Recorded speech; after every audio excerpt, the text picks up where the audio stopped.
Then, without any further ado, please welcome the Prime Minister, Helena.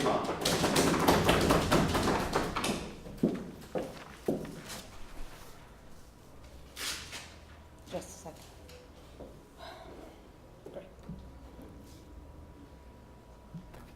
We think that when you decide to jeopardize the basic consensus that society relies on, when you decide to make the state afraid, when you decide to make society afraid, when you decide to take someone's life, we do have a right to punish you the same way, in order to make our state feel more safe again, in order to make our society feel more safe, in order to de-incentivize other people to try to do this act again. And that is why we believe that Djokar deserves a death penalty.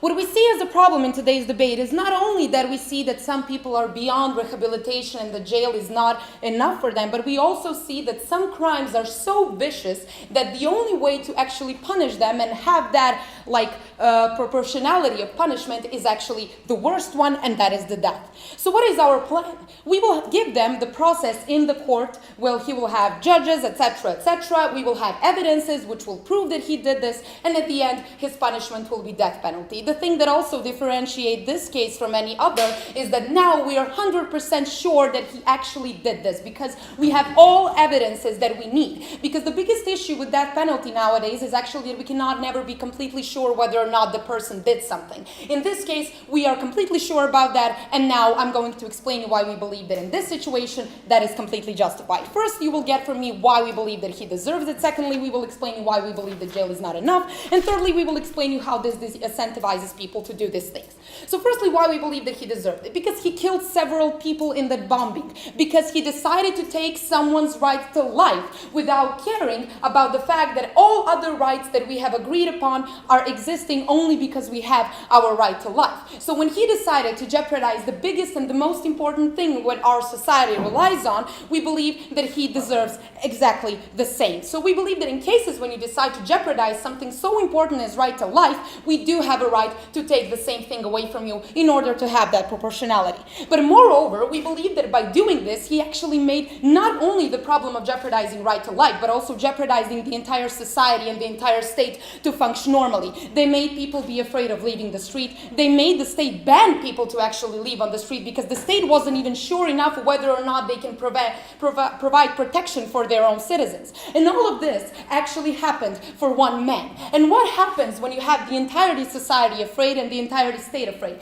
No one can actually function normal. I cannot go to store. Politicians cannot do their own job. People cannot function normally as they did. So what he actually did is screwing up the entire consensus that we actually made not to hurt each other, not to make problems in our society. He also decided to make other people being afraid to leave the street, which also jeopardizes your freedom of movement. And at the end, he decided to also make the state incapable to actually solve the issue that he made. And in all of those terms, when you decide to screw up the entire big country as you did, not only jeopardize someone's right to life, we believe that he completely deserves the biggest punishment he actually has. Because the only way for the state to continue function normally and the only way for society not to be afraid anymore is actually for that individual who made them afraid not to exist anymore. And that is why we believe that he deserves it. Before I continue, go. Doesn't giving him the death penalty only single him out and actually make him a martyr in the eyes of other people who may become radicalized and be more likely to become No, terrorists? they will not become radicalized, which will come in my third argument why we believe that people will be less inclined to actually commit these things. But before that, why we believe that jail is not enough?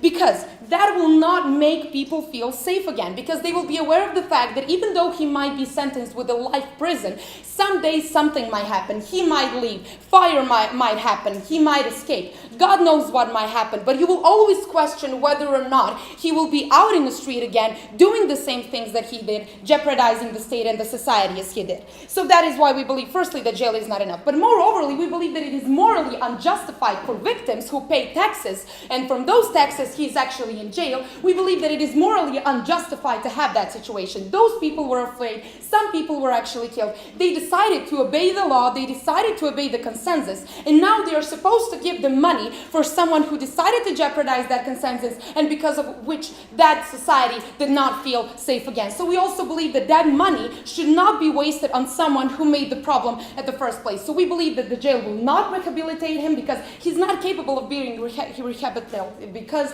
this crime means that he's a sociopath who cannot be fixed. Secondly, we believe that people will not be feeling safe again. And thirdly, we believe that it is morally unjustified that he sleeps and eats based on money that those victims and people who are afraid actually gave them. And let's explain why is this de-incentivizing people to actually do this again.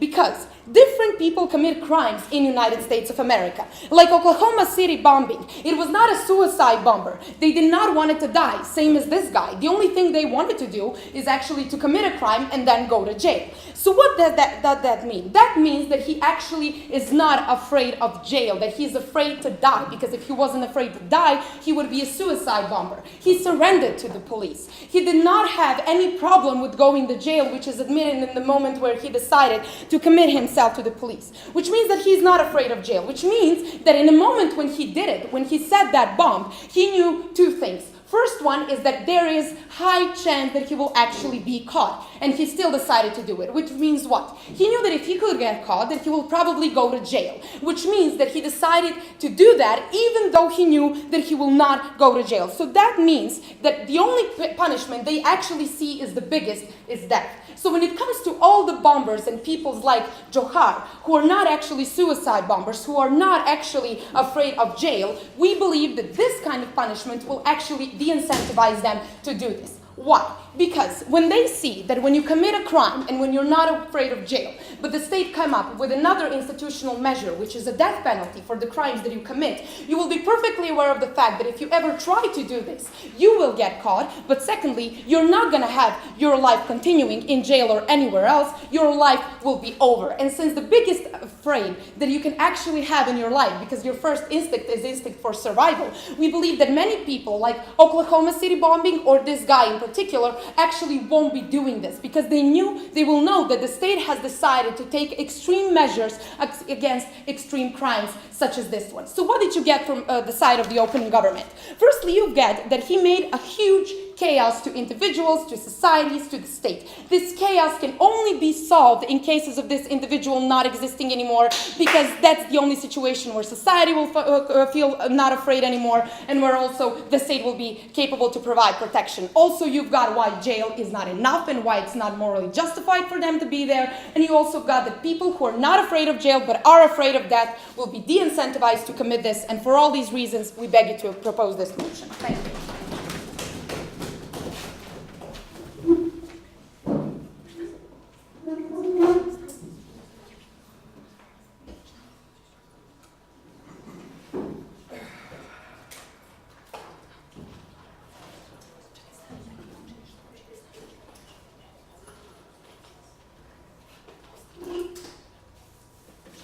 Thank you very much for that very fine speech. Now please welcome the leader of the opposition, Mr. Alex.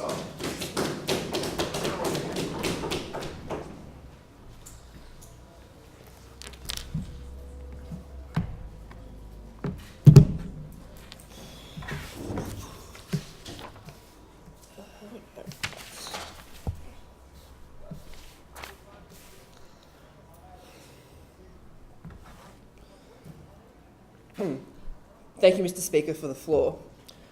What we heard from the Prime Minister in today's speech was that chaos exists because of terrorism. The solution to it is to introduce the death penalty. And that somehow introducing this death penalty was A, going to achieve a proportional response in terms of justice, but secondly, it was going to lead to an increased perception of, or an actual increase in safety. And we reject both the premises of which was put forward to us today. So in my rebuttal, I look at firstly the idea of justice, and secondly the idea of safety. And then I'll actually be looking at the principles of justice and the value of life and why it's bad in principle for the state to have such an arbitrary power over life and death of its citizens. And my second speaker will look at backlash, and we'll look at why it is that will actually radicalise and actually harm US anti-terrorism efforts as a result of this policy motion. So, firstly, justice. The first thing we heard from the Prime Minister was there was a proportional response. You take someone's life, we take yours.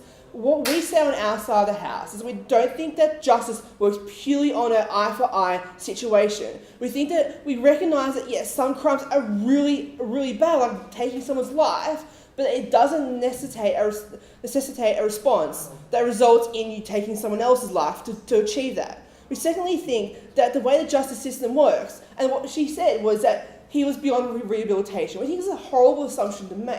Because we recognise that, yes, even though he may have been radicalised by his older brother, even though if he was the leader of this, which we don't think he was based on what we know, we say that what happens is it instantly assumes that because he did a certain crime, he can't be rehabilitated. And we say that's a bad thing, because and I'll cover this more on my substandard matter, because we think it undermines any chance of anyone else getting a fair trial in terms of having a proper and decent outcome. And like I said, I'll cover that more on my substantive. Thirdly, in terms of taxes, really simply, look, we think that it costs money to kill someone as well. And secondly, hey, there's work programs in US prisons, and he can give back to society and reduce the burden on the taxpayers and make up for it through that. So we don't think it's a big problem. Secondly, in terms of safety, we think that the problem with the death penalty is that it's an after-the-fact measure. He's already blown up 2 bombs. You can't say we're going to achieve safety by killing him now, because it's already happened. But secondly, even in terms of, well, people will perceive safety because he's dead, we don't think it's going to be the case, because, and my second speaker will cover this, we're going to see more people being radicalised. And what happens is that in the process of doing this, and I'll just cover this briefly now, we think that when a person knows that the only outcome is for them to die anyway if they surrender, they're more likely to go out guns blazing or a big ball of fire and taking as many people with them. We think that leads to more harmful outcomes. We think the less likely to surrender, the more likely to go down with a fight. And so we think that just in principle and also in terms of practicalities, we don't see any benefit of bringing about the death penalty, and we don't think that any retribution is properly achieved through this. Which leads me to my first point of substantive, but I'll take closing. But we see there is a personalization of terrorism. We see that terrorism was personalized in Osama bin Laden, and when he was killed, there was a huge cyber leak in the US. So we will see this with Tsarnev.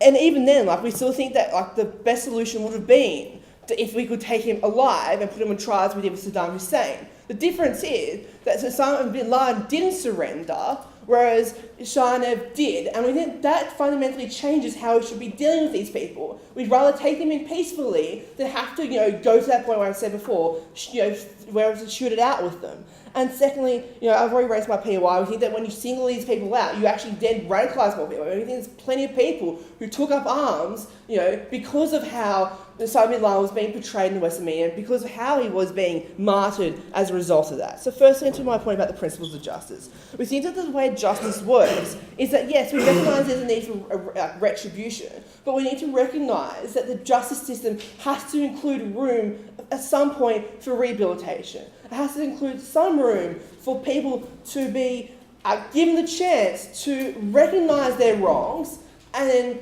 to be rehabilitated of that. We recognise that, yes, in the US there is life sentences for people for murder 1, but we still say that the chance of them, even if they never get released, being rehabilitated, saying sorry to those victims for their wrongs, and maybe even helping the US in their anti-terrorism efforts, is a far better slide than to kill them just straight away and hope that people don't get radicalised by killing him. But secondly, in terms of retribution, we don't think that the US justice system works on the principle of an eye for eye. Secondly, what you do when you only have the death penalty as a solution, you tie the hands of judges in these cases, and we think that what you do is that you force the judges to give in to populism. We think that undermines any principle of a fair trial, and we might as well just put him in Guantanamo Bay when we're doing this, because we think but this is what you do with the Prime Minister's model, is you put him through a show trial, and that's all you do when the only outcome is going to be the death penalty. There's no other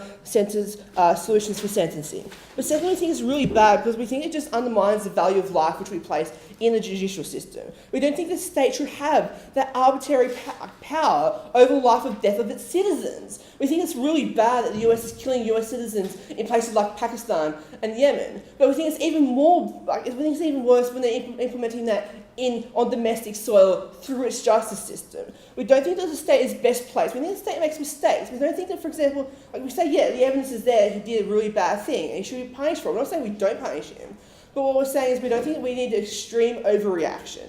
And we also say that we think that when the state does this, it undermines any future judicial processes, and it undermines what happens in the future, which undermines that sense of safety. It undermines any anti-terrorist efforts that are put in place, and it sets a really bad precedent in terms of how the US engages with radicalised individuals within its own society. It harms discourse in that society. And what it does is it also just harms the process and the principles which the US stands for and fights for. And when that happens, people are less likely to rally behind the US because they don't see the US as standing for these wonderful values of fairness, for justice, and for democracy and liberty. They see the US as being just as bad as the terrorists they're fighting. And that undermines everything the US works for. It undermines everything the US stands for. And I think it undermines any principle of justice that the opposition wants to stand behind. And because of that, because of what will come out, our second speaker, about the radicalisation of people,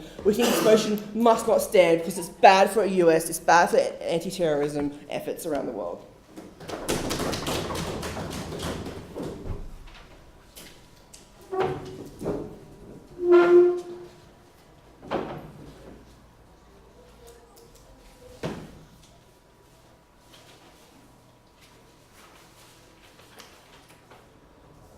Thank you very much for that fine speech. Now please welcome the Deputy Prime Minister, Mr. Syria.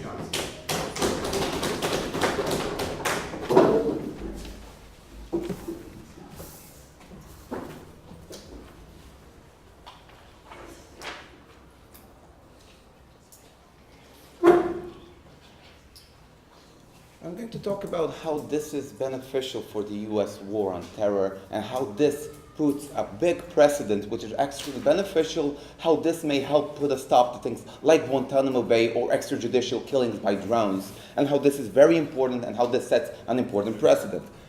I'll have a few points of rebuttal. The first one is he says that the state protects your right to life and that it is completely inviolable. We disagree with this. We can think of several examples where states choose rights over other rights. For example, abortion, where arguably a state violates an entity's right to life in order to protect some other right to bodily integrity. Secondly, triage, where doctors choose who they can save out of patients in war. They choose who they can most likely save and they abandon the others. They already make those decisions and the state sanction it properly. The third thing is, when we have Siamese twins, we're most likely to save the one who is most likely to have a beneficial life. So we already make choices based on saving the best lives, and we don't think that the right to life is inviolable. The second point I want to make is about proportionality, and he says that the justice system is not an eye for an eye and a tooth for a tooth system, but he goes no further than that. Let me elaborate on that point nonetheless. We think that when someone had a premeditated idea to murder hundreds of people, fortunately they only succeeded in murdering 3, but nonetheless that they killed 3 people, they showed no remorse for it, they hid, and they attacked police forces.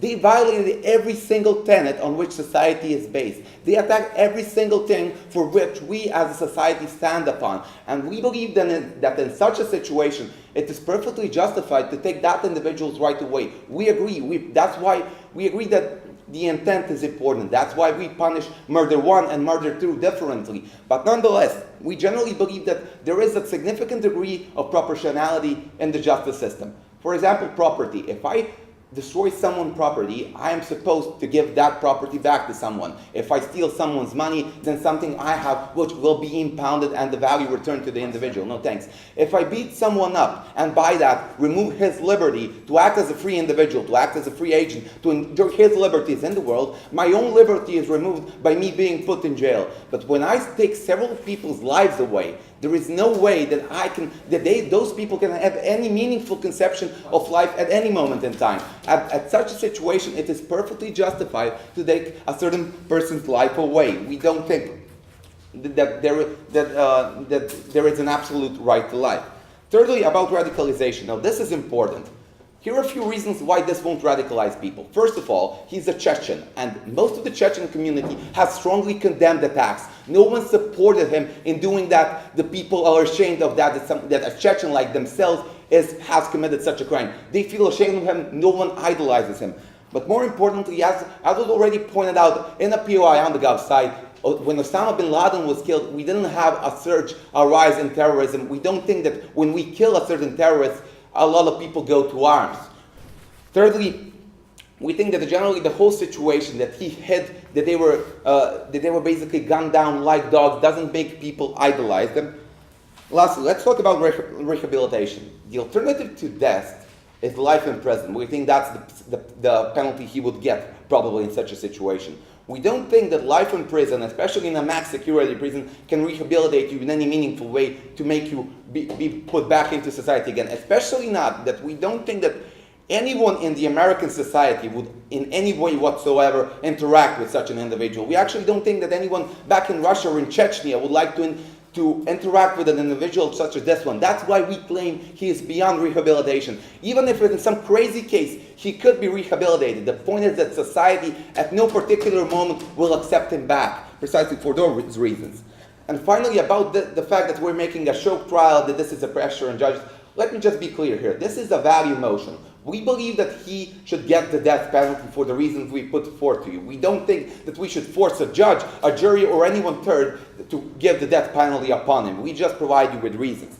So finally, let's talk about the war on terror and why is this so important for the US war on terror. Yes? If someone is guilty of raping another person, do we rape him? No, but we give him a lot of time in jail because he destroyed that person's meaningful conception of life. And if it's aggravated rape, we can even consider the death penalty in such a situation because you destroyed that person's conception of life, what life means to him. We need institutional measures. We don't know how exactly to rape him in such a measure.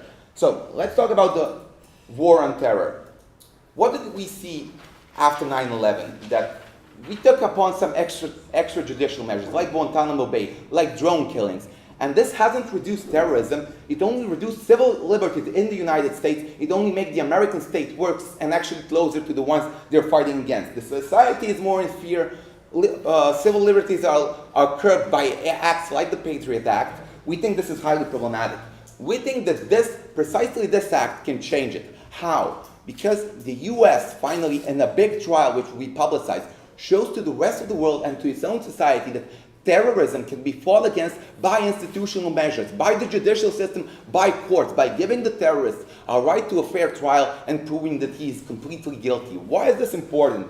Because we believe that this can change the nature, no thank you, of the war on terror. This can change how American society views the war on terror. And how can this change in a practical sense? How when the American society puts such a person on trial and judges him in an institutionalized way, this changes. Firstly, the American society can see that we don't necessarily need to curb your own civil liberties. We don't need to take your belts off. We don't need to take off your shoes on airports. We can fight terrorism on institutional grounds, and it can be effective. Secondly, we believe that the American state will be under pressure then. So things like the Patriot Act will have much bigger pressure for those to be removed from those cases, not to be there anymore.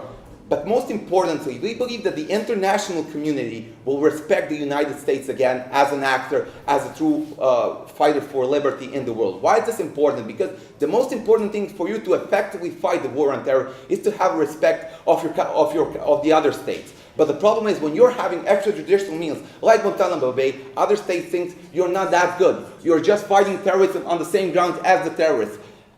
In the moment when you can prove to the international community that you can fight terrorism on institutional ground, other countries are much more likely to interact with you and to help you with your own fight against terrorism. For all these reasons, we beg to propose.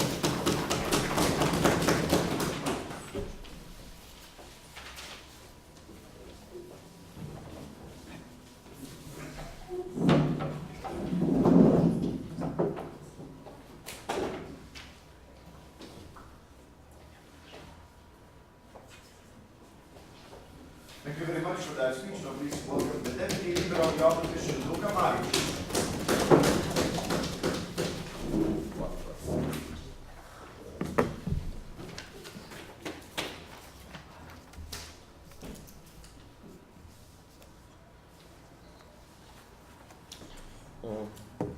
Thank you, Mr. Speaker, for the floor.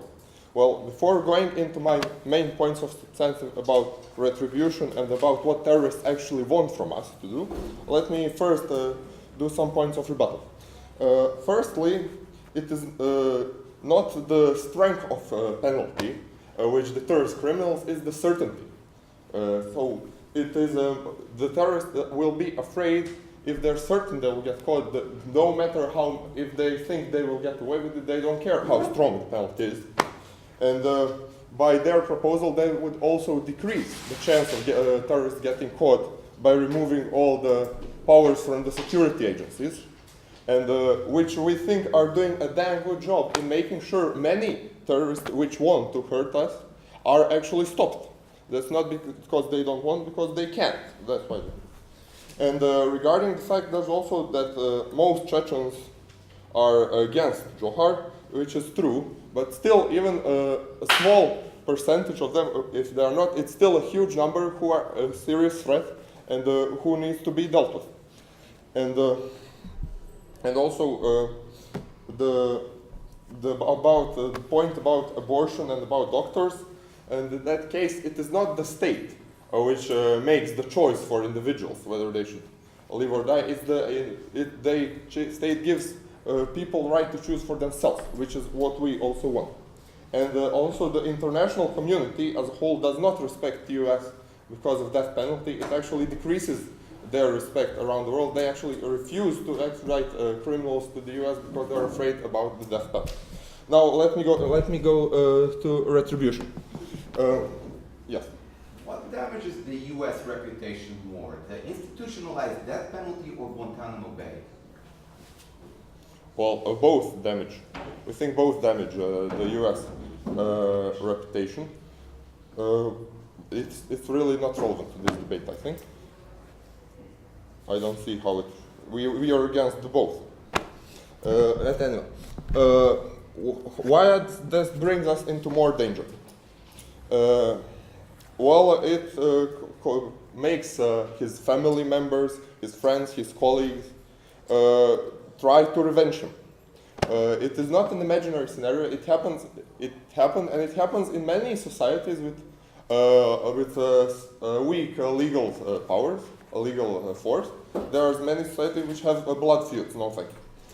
Which, like even today in many tribal societies, we have like, if you kill one member of my family, we'll kill one of yours, and we think that that's wrong. That's not the society we want to live in, because when they say an eye for an eye makes the whole world blind. And but what's even more important is in this case is that it is not. It is actually giving the terrorists what they want. One more thing. Well, what do terrorists actually want? Terrorists actually want to die, because at least the Islamist version of terrorists believe they will actually go to heaven if they die. No, thank you. We know it's because of the doctrine of jihad. Many of them think if they're killed in the attempt or because of the attempt of terrorism or succeed, they actually go to heaven, so therefore if we kill them, they get actually what they want. But if they're actually imprisoned, it is seen as failure, and therefore they will not. No, thanks. It has been shown that which motivates many people to do more attacks. Yes, please. If we know that punishment for vicious crimes is going to be death penalty, can you please explain me why will people jump in death by your plan? Exactly, because as I said, they believe dying because of terrorist attack will get them into heaven. Not all terrorists, but those which are motivated by Islamist ideology, which is not a known fact. It is not controversial. And but as I said, if they are not killed but they are imprisoned, it is then a failure, and they do not. So therefore, as I said, more terrorists will actually want to do it. No, but and also, as my partner said, we need to make sure at all this point that the justice is. No, thank you. You had enough questions already. What now? What do they want to say? With this? Oh. Yeah, and justice. The three court system, as my partner said, which protects liberty and values of life, actually is a much which actually gives even the terrorist, the chance to rehabilitate besides all that, actually does more to spread American values, not just American, all human values of liberty and justice, than what can be pushed into people by fear. We are not fighting just for ourselves, for our own safety. We need to fight for the principles which are behind, which are the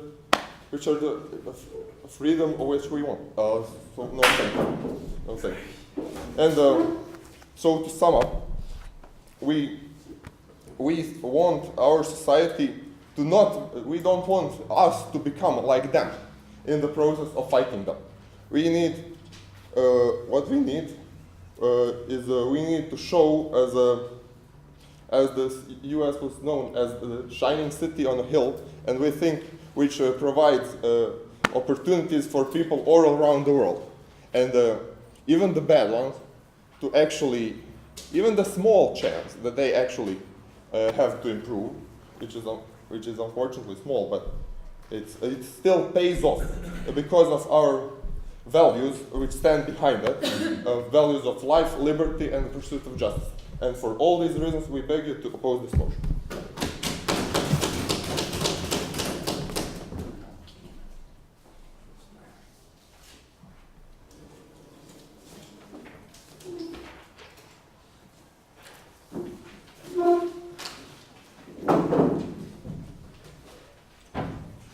Thank you very much for that speech. And now please welcome the member of the government, Mr. Djokar Tsarnev.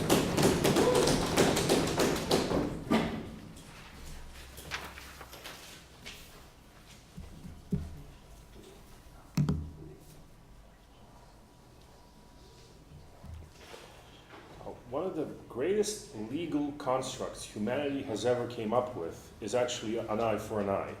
Because for the first time in human history, we said this individual is responsible for an individual crime and he needs to pay for it reciprocally. There needs to be balance and individuality.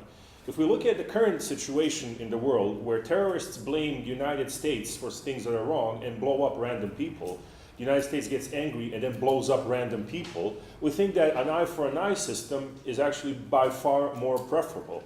Which is why we want to talk about why we believe that deciding to prosecute and execute Djokar Tsarnev, you are putting a human face on the terrorists, and you're putting forth the idea that individuals need to be punished for their crimes. We also think that this helps appease the feeling of anger and insecurity that exists in the American people, because this is what fuels the horrific revenge, such as the drone attacks and Guantanamo Bay prisons, because the people have lost their feeling of control and think that the terrorists are laughing at them. We need to empower them again by showing that yes, our state can in fact capture and punish these terrorists. Now, we think that it's unfair that the opposition has solely focused on the rehabilitation part of punishment, because this is not true. Our legal system is also put forth so that there would be retribution. Just we don't want this retribution to be out of control and disproportionate in the hands of ordinary people. We think that the state should be the actor for these for this retribution. It's in fact why we have due process of law, which means that you should go through certain steps to make sure that you've punished the right person, punished them proportionally. Which is why we think that current policies of drone strikes are horrific, because they don't have due process of law. They're based on often bad information, because we don't think the CIA is doing in fact a good job. And we think that these policies are fueled by the rage and indignation of the ordinary man, because the ordinary American is angry that the terrorists are laughing at him. He feels vulnerable because they can strike him anytime he wants, despite the fact that he believes his country has nuclear submarines and should feel safe because of it. We think when people feel this way, then they give credence to such policies. In terms of the United States being, this being a bad precedent and losing face in the world, which was the case for opposition, we think that it's way too late to discuss this, because the United States has already lost much of its credibility. In fact, we think that this is not so much about regaining that credibility, but regaining the idea that terrorists are individual people who need to be punished individually. We think that this situation currently is a little bit strange. It means that if you're plotting a terrorist attack in Pakistan, you're gonna be worse off than actually committing a terrorist attack on U.S. soil. because we now bomb randomly and indiscriminately Pakistani villages in order to hit Al-Qaeda figureheads. We kill numerous civilians in the process. However, these are usually people who have only plotted to commit terrorist attacks, have not necessarily engaged in terrorist attacks, yet they're going to get the sudden death penalty out of the sky. However, people who have committed an actual terrorist strike on U.S. soil are going to get life in prison. We think this creates a weird disproportionality. We think that if you've actually succeeded in a terrorist plot, you then deserve death just as much as those in Pakistan. But what I want to talk about is, like, who is Djokar Tsarnev? Why do we hate him so much? And why is his smiling face on TV cameras fueling way more death than his bombs actually managed to do? Before that, open. If you want to put a face on terrorism, how is not having him languish in a prison where he has to give back to society a better image than making him a martyr? Well, that's partly based on the idea that we're somehow going to rehabilitate him and he's all going to start loving the U.S. all of a sudden. But here's the thing, when we see him on prison, we see him as somebody who beat the system. The same way we hate O.J. Simpson because he managed to kill his wife and get away with it, and now he's laughing at everybody, we will feel angry because he did this. We also feel that if Djokar Tsarnev has managed to terrorize us and live the rest of his life in prison, he has won, because he had things eventually his way. Now, if you look at his face, Djokar was one of us. He played basketball in college. He had a girlfriend like his brother. He went to parties, sometimes even drank alcohol. This is what we find very disturbing, because he infiltrated our entire society. Then, after the attacks, he simply won. He won the game because he managed to terrorize us. We were not able to do nothing to him. This is when people start to get really angry and vindictive and would want their government to do something. This is why when Saudis fly a plane into buildings, we are so angry that we don't care who gets attacked. It could be Afghanistan or Iraq, just as long as those terrorists, quote unquote, get what they deserve. This type of sentiment then fuels these policies, such as the Guantanamo Bay torture and detention, because people know that it's wrong, but they don't care. As long as they see somebody who they think wronged them is tortured. The same reason why we don't care that drone strikes kill random people, as long as we get our sense of revenge and safety back in our feelings. We think that if you decide to prosecute and then execute Djokar Tsarnev, you're showing that showing that you've managed to execute revenge on a specific terrorist. And we think that then this returns the feeling of safety to people, because we want, if the government cannot protect us from terrorists or murderers or anybody like that, at least they can kill them. And we think this is very important because that shows the state is still above them. We think this is also important to understand that we can fight terrorists in a system where we're not equal to them and we're not fighting a war on terror, but rather we are treating them as criminals, which is they are. We are engaging with them in a dialogue where we are the state and somebody who has moral authority against an individual who has no morality and has no idea of human rights and who is willingly went against the state and other people's lives, which we think this is very important to establish this narrative. So, what we essentially believe is that the biggest threat to world peace is angry Americans. We think that once they lose their sense of supremacy and safety, this is when elements of the government can pretty much sell them any type of policy imaginable. We believe that if you allow the average American to feel powerful again through due process of law and the trial and an eventual execution, we think that this way you empower the average American of feeling that terrorism can be fought in a regular way. This is when we believe that public support for horrific anti-terrorist policies, which are basically war against unarmed women and children in most parts of the world, are going to lose their political support and thus coming down. This is why we believe executing Djokar Tsarnev, in fact, will save many more lives than it is possible than he has managed to do with his managed to kill with his bombs. For these reasons, please vote proud.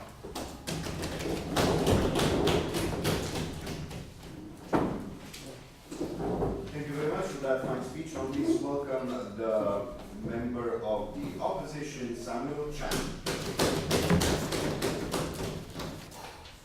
Ladies and gentlemen, the government side today can be summarized into two major claims. Firstly, that we should kill someone just because we are angry and we are afraid. And secondly, we support an eye for an eye, simple enough justice principle. We say that these are not justified and also these problems will only be exaggerated under their very model. What this debate is about, this debate is not just about whether killing this person will bring to us the benefits that they claim, but also whether these claimed benefits are justified once to take away something as fundamental as the right of life from a moral agent. We say that, therefore, the burden of proof of the government is of two. But they have to prove to us fundamentally, ultimately, why we should take away, why we are justified in taking away the life of an agent. Not just from a consequential principle, but also from a normative principle. But moreover, they have to prove to us, firstly, why their policy would lead to the consequences that they claim, which we do not believe that they have done so. And more importantly, they have to tell us why these consequences are so important in the sense that we can ultimately take away the life of someone.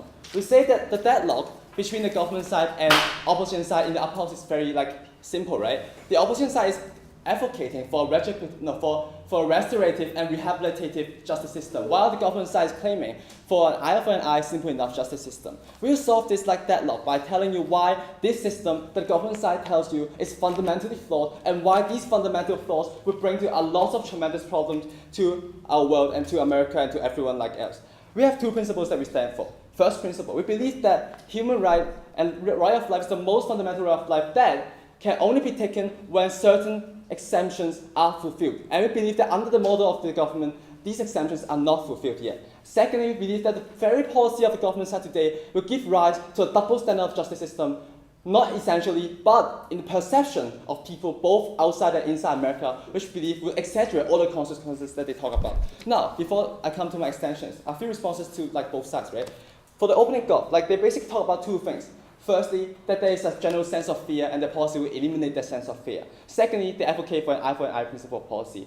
We will respond to the second principle in my own extension. But firstly, why this wouldn't eliminate the fear they talk about? A few reasons. Firstly, they forgot the fact that the criminal this time is not just an agent. He's not just seen as an agent. He's seen as both, firstly, an ethnic minority, and secondly, a Muslim. Therefore, the fear that is in America is not just directed to that particular individual, but to the entire group of Muslims and to the entire group of ethnic minority. I believe that this is justified because this fear already exists in the current paradigm, and in your paradigm, these fears will only be exaggerated, so the fear will not be eliminated. Just because you kill one Muslim will not exterminate the entire group of Muslims. Of course, we don't want to exterminate the entire group of Muslims. But yeah, so we say that the principle, the fear will not just be eliminated, but moreover, we say that fear does not justify death. Fear does not justify taking away a right of life. Just because you're afraid of someone doesn't mean they can kill somebody, right? Now, now to the closing half. No, not now. The closing half has two claims. Firstly, that there is no difference between killing terrorists abroad and terrorists at home. And secondly, that because of our anger, and because of Americans shouldn't be angry, so we should kill these criminals to solve our anger. We say that the first one does not stand because we say that there is a disparity between Osama bin Laden and our classic criminal, right? As the opening half has already told you, Osama bin Laden is still on the run when he's actually been killed. So there are other lives at stake. He's seen as enemies. He's enemies who may potentially still kill us. But right now, what happens to I can never pronounce his name, so whatever. What happens to this individual is that he has already been captured. We can keep him for life, in prison. So there is no life at stake as long as he is staying in the prison. So we do not see that these exemptions are fulfilled. So we said that there is a fundamental difference between the two groups. But moreover, why don't we kill, they raise examples of how Americans should be angry, right? So let us respond to this. Why shouldn't we, and they raised the example of drones killing random people. We said this is firstly, whether it's justifiable is questionable. But moreover, these are seen as externalities in war. We still need to not kill people just because we want to. We have to satisfy the exemptions, which I'll now prove to you in my extensions. But before that, yes, opening. If fear doesn't justify death penalty, does death justify death? Yes, this exactly links me to my first extension, fundamental rights of life. When is it okay to take away a fundamental right of life? Four levels of analysis. First level, why the government side wants to take away the right of life? Precisely because the government side respects the right of life. Precisely because the government side wants to say that we respect the right of life. We want to say that right of life is inviolatable. That's why we want to take away the right of life. This we believe is a very contradiction, right? Right of life is important because it's not just a personal interest. It's the basis of all personal interests, the basis of freedom of choice, which America so promotes about. When the government side answers our POI, whether it's justified to rape someone who rapes someone, they say no. The reason behind this is because they believe that there are certain human rights, like the right not to be tortured, like the right not to be killed, are fundamental and they shouldn't be taken away even if that right is violated by that very agent. So we ask the question, like, when are these exemptions justified? We say these exemptions are only justified when others' lives are at stake. That means that it's a state of war or a state of self-defense. We say that these are okay in ongoing terrorist attacks, to kill terrorists which are still on the run, but we cannot capture them alive because they may be killing other people. So to protect the lives of citizens, we are justified to kill these people, but the person has already been captured. So we say that the emotions of fear and the emotions of anger does not justify killing. Moreover, my second extension will tell you why these emotions would be terminated anyways. Moreover, we said the harms of violating this human right is very fundamental. We say that human right is not just about negative protection. We simply do not successfully protect human rights by having a bunch of laws. We protect human rights by having every one of our citizens to respect human life. What is the fundamental logic behind this law? The fundamental logic is when someone harms someone, we can harm them back. Therefore, this destroys the very respect for human rights because the government side is harming human rights because there are good consequences.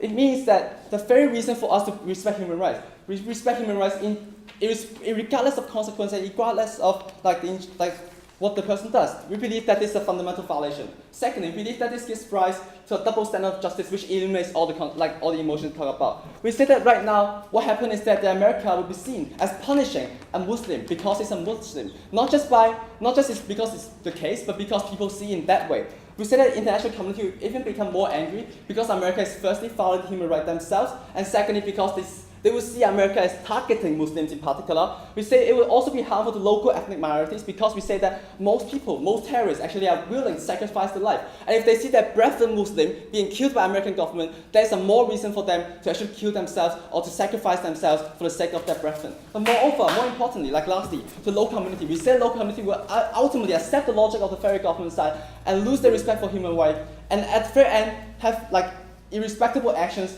killing people just because of the very same logic the government side tells us, because of anger and fear. We do not believe that anger and fear are the basis of any rightful actions, therefore we are very proud to oppose. Thank you.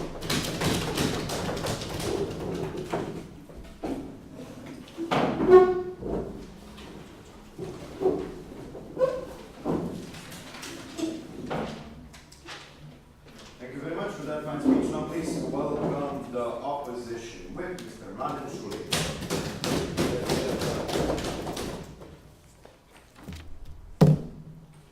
Mr. Speaker, thank you for the floor. Before I go into my 3 parts of summation, I'm going to just elaborate on what this debate was about between the prop and op sides.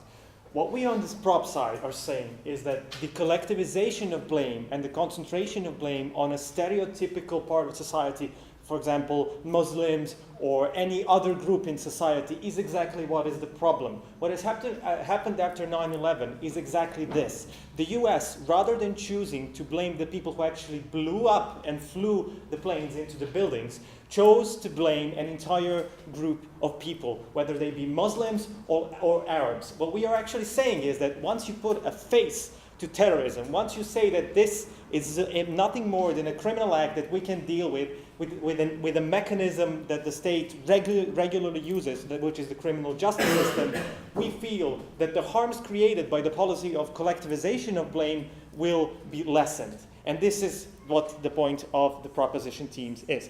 Now we have 3 points of summation. One is what exactly the death penalty is and what life as a value in our society constitutes. 2 is what the benefits of the in our the U.S. domestic policy is and how this spills over in my summation number 3, which is the foreign policy of the U.S. So let's go into the death penalty, right?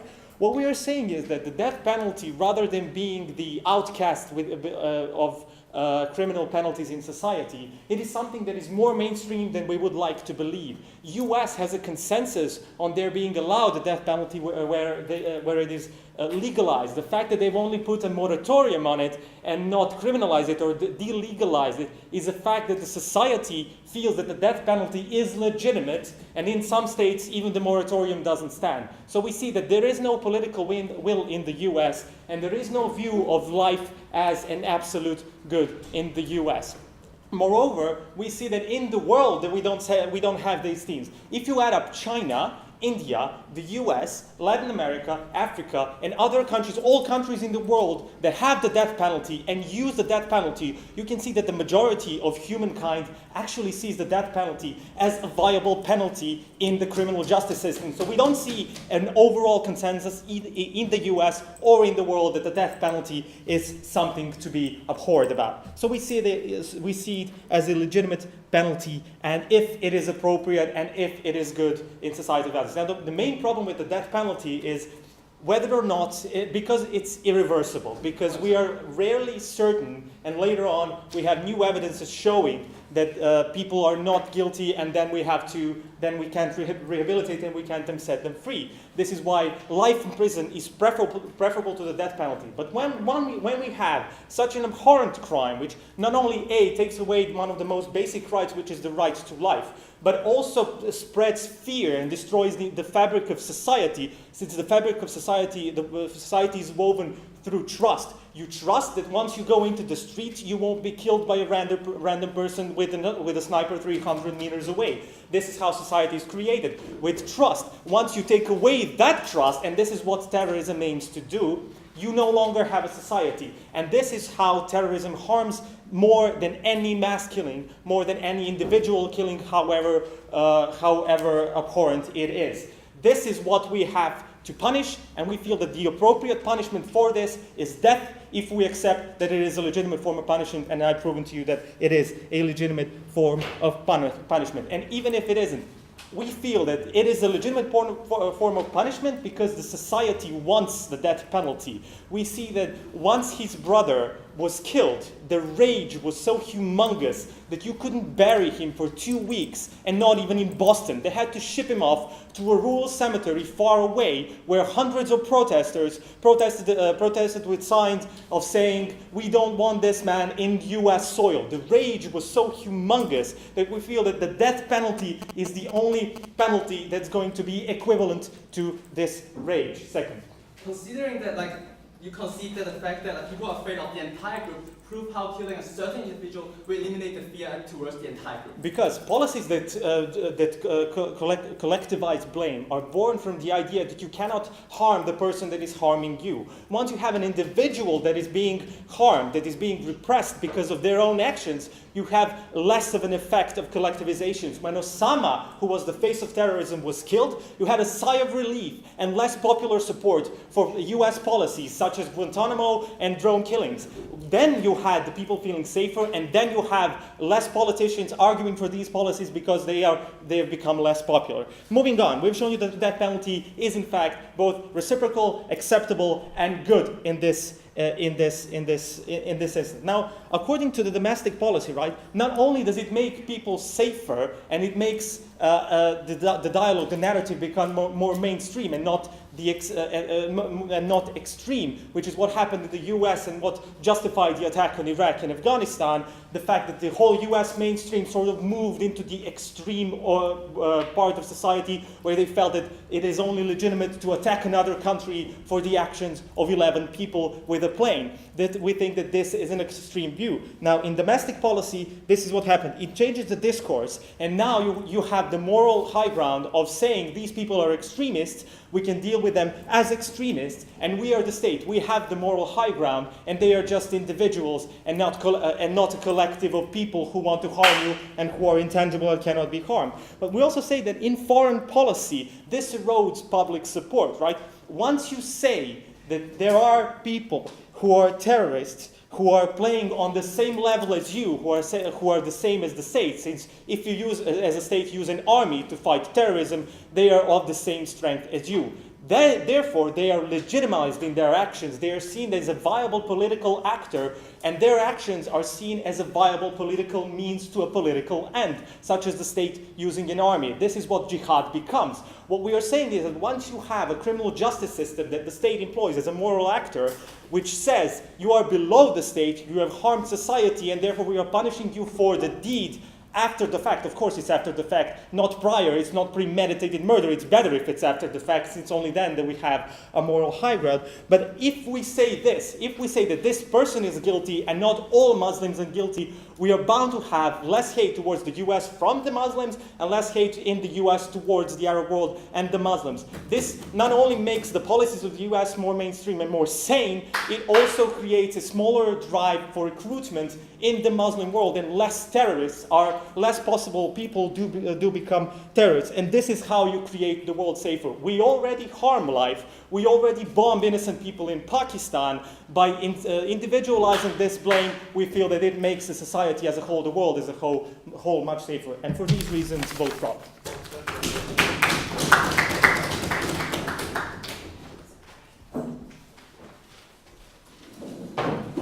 Thank you very much for that speech. And to conclude this debate, please welcome the opposition with Elizabeth Vikida.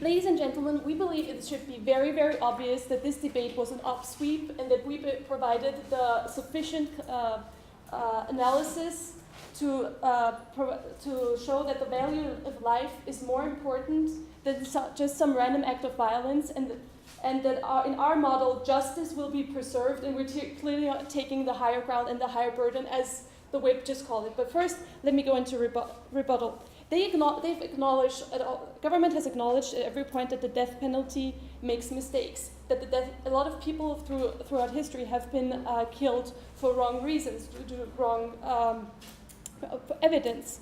According to their logic, if you apply their model to this and you execute an innocent person, doesn't that mean that everyone who was involved in that verdict should also be executed, since we are developing this eye for an eye society? And they also gave us this claim that that the death penalty creates this disincentive to commit crime, which we know is not true. And they just ignore the fact that we know that states in the US that have the death penalty, for example, Texas, and where it's used very liberally, have higher crime rates, higher murder rates than states that don't have the death penalty. No, thank you. So we don't believe all these claims stand. And then they have this whole idea that they somehow take the higher moral high ground, which we don't believe. This is definitely the opposition. We definitely stand for the more important moral values. And we've also established that it's different when there's a killing in war than terrorists, like attack or murder. So let me go into my points. Justice by first government has been established as this, has been established as this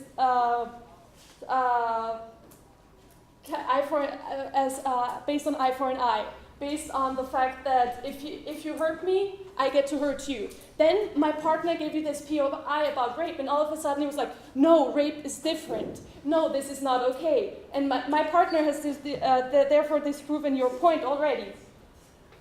Then they gave us this stupid excuse that the taxpayers' money cannot be used, even though we know it's actually, financially speaking, better cheaper for the taxpayer to have life in prison than the death penalty. But that's just a minor point of rebuttal.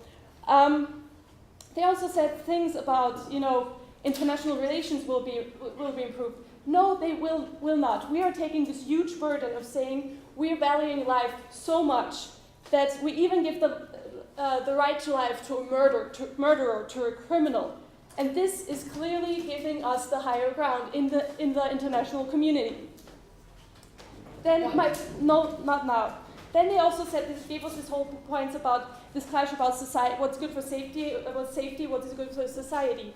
Again, my partner has proven to you that this double standard in the justice system will be so bad and so horribly negative, have such horrible negative aspects and impacts for the society, for ethnic minorities, for the Muslims.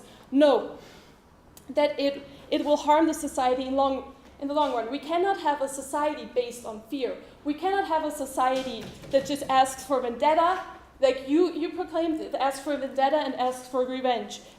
We saying that it's more important that we're talking about a society, where that is already deeply Islamophobic and afraid of Muslims, and you're just gonna turn this guy into a martyr for the case and making all of this worse. We not, as my partner said, this is not the right thing to do.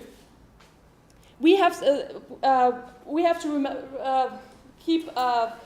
respect human rights and try to respect the entire group of Muslims and not just randomly kill people. Yes. Exactly, by giving him that penalty, you're saying we're blaming individuals, not the entire Muslim people. You're saying he's the one who committed a crime and not the people. And that's how US people will hate less Muslim people than they do now. I'm sorry, we don't in the opposition don't understand the logic of your argument because you're constantly contradicting yourself throughout your whole argumentation. So no, you're saying first you said about I'm sorry, I'm being filmed. This makes me really nervous. sorry. I'm focused again. I'm just gonna go to the next point. I'm sorry, I'm being filmed. This is the worst. What we said on closing opposition, we presented you the true importance of the justice system. The justice system that it's important that it's based on human rights and the right to live. And we do not have the right to violate these rights based on people's emotional sentiments, just like fear and anger and something might just happen. As my partner said, it's the basis of freedom. It's the respect for life gives us clearly the bigger burden and the high ground, as you said, as you called it before. And again, we talked about that giving everyone this chance of rehabilitation is clearly more important, and clearly no state should have the right to kill. According to your model, which I think I've made it very clear that we don't agree with, it would be justified for the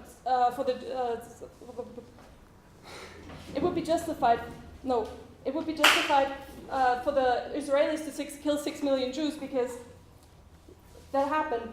I'm sorry. Let me recap.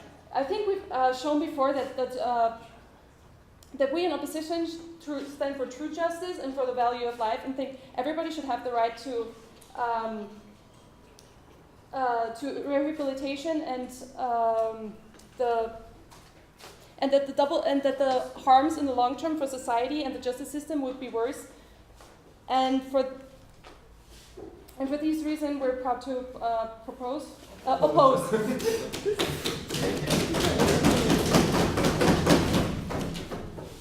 Thank you very much. Please shake hands and leave the room, and we'll give you a call